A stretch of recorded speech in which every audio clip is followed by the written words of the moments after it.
एक समय की बात है। एक छोटे से गांव में मनोज नाम का एक लड़का रहता था। मनोज एक प्यारा और चंचल बच्चा था जो हमेशा नई नई चीजें सीखने की कोशिश करता था। उसे पेड़ पौधे, जानवर और आसमान में उड़ते पंछियों से बेहद प्यार था। वह अपने दोस्तों के साथ खेलते हुए दिन बिताता और शाम को अपने दादाजी से कहानियां सुनता। मनोज की एक खास दोस्त थी जिसका नाम कोमल थी। कोमल गांव की सबसे बुद्धिमान लड़की थी।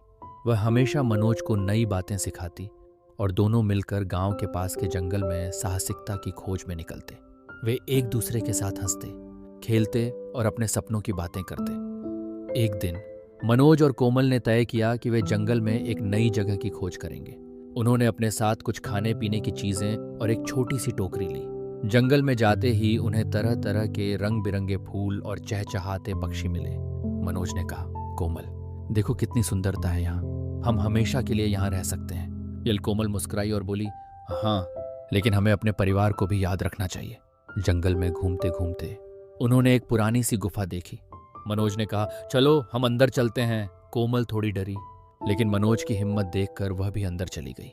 गुफा के अंदर उन्हें एक चमकदार पत्थर मिला जो जैसे ही मनोज ने छुआ वह रोशनी से भर गया। अचानक गुफा में एक जादुई आवाज गूंज उठी, तुमने मेरी शक्ति को जगाया है। तुम दोनों को एक इच्छा पूरी करने का मौका मिलेगा।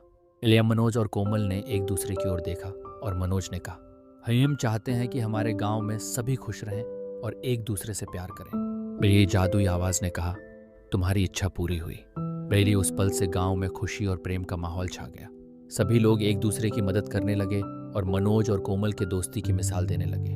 मनोज और कोमल ने सीखा कि सच्चा प्यार और दोस्ती ही सबसे बड़ी ताकत है। उन्होंने अपने गांव में खुशी फैलाने का काम जारी रखा और हमेशा एक दूसरे का साथ दिया।